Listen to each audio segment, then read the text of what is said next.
मला मीडियाशी घेणं नाही मॅडम. मला सस्पेंड केलं. मी मारूचे कार्य उपसील. मी माती काम करेन पण बाबासाहेबांची ओळख पुसू देणार नाही. मला सस्पेंड करायचं करू शकता मॅडम. बाबासाहेबाला संपवायचं काम करायचं नाही.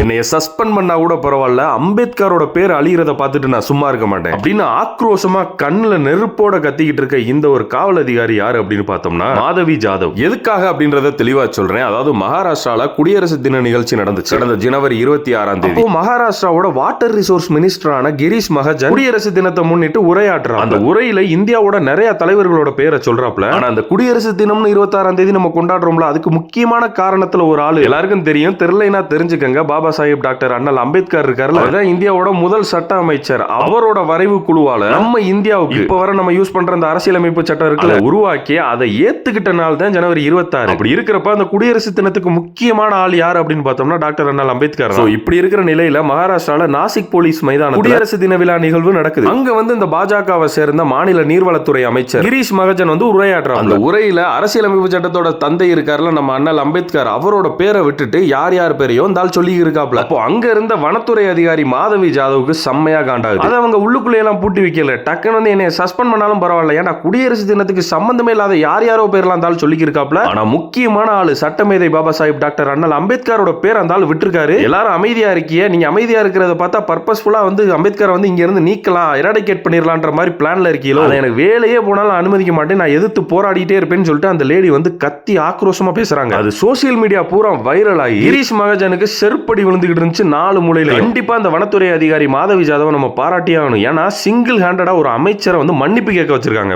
அதாவது அந்த ஆள் வந்து இந்த முதல கண்ணீர் வடிக்குது அப்படின்னு அந்த மாதிரி தான் பாருங்க, பர்பஸ்ஃபுல்லாவே நீக்கிருக்கேன். ஏன் குடியரசு தினம் எதுக்கு கொண்டாடுறான்னு அந்த அமைச்சருக்கு தெரியாதா? அப்புறம் என்ன மைத்துக்காவே அமைச்சரானு நம்ம கேள்வி வரும். பர்பஸ்ஃபுல்லா அவரோட பேரை வந்து நீக்கிட்டு இந்த அம்மா கூப்பிட்டு வச்சு செருப்பால சத்துன்னு அறையாத குறையா வார்த்தையில திட்டவும் நம்மளுக்கு அசிங்கமா போச்சு, எதையாவது சொல்லி சமாளிக்கணுமே சொல்லிட்டு நான் பர்பஸ்ஃபுல்லா அப்படி பேசல. தெரியாம தான் அவரோட பேர் வந்து மிஸ் ஆகி போயிருச்சு. அது எப்படி தெரியாம ஒரு முக்கியமான ஆளோட பேர் மிஸ் ஆகும்? மன்னிச்சிருங்க, இது இன்டென்ஷனலா நடக்கல அப்படின்னு சொல்லிட்டு ஒரு ஸ்டேட்மெண்ட்டை வெளியிட்டு இருக்காங்க. எல்லாரும் நினைச்சுக்கிட்டு இருக்காங்க இங்க சவுத் இந்தியால உட்காந்துக்கிட்டு அவங்களுக்குலாம் வந்து மத வெறி தான், ஜாதி வெறி எல்லாம் பெருசா இல்லைன்னு. அங்க என்ன நடந்துகிட்டு இருக்கு தெரியுமா? அந்த யூஜிசில புதுசா லா கொண்டாந்துருக்காங்க. அந்த மக்கள் பூரா இப்ப எங்க தலைக்கு ஒண்ணா எங்க தலையே போடுவோம்டான்னு இப்ப மோடியை போட்டு அடிச்சுக்கிட்டு இருக்காங்க. எதுக்கு அடிச்சுக்கிட்டு இருக்காங்கன்னா ஜாதி வெறியில அனைத்து மக்களுக்கும் பாகுபாடு இருக்கக்கூடாதுன்னு சொன்னதுக்காண்டி பாகுபாடு வேணும்னு சொல்லி அடிச்சுக்கிட்டு இருக்காங்க. ஜாதி வெறி பிடிச்ச முன்னாடி அது என்னன்றதை அடுத்த வீடியோல சொல்றேன். செம்ம இன்ட்ரெஸ்டிங் ஆகும். வீடியோ முடிச்சுக்கிறதுக்கு முன்னாடி மாதவி ஜாதவ் ரியல் வீர பெண்மணிக்கு நம்ம ஒரு வாழ்த்துக்களை சொல்லிட்டு முடிச்சுக்கலாம். சூப்பர் மேடம், சரியான செருப்படி.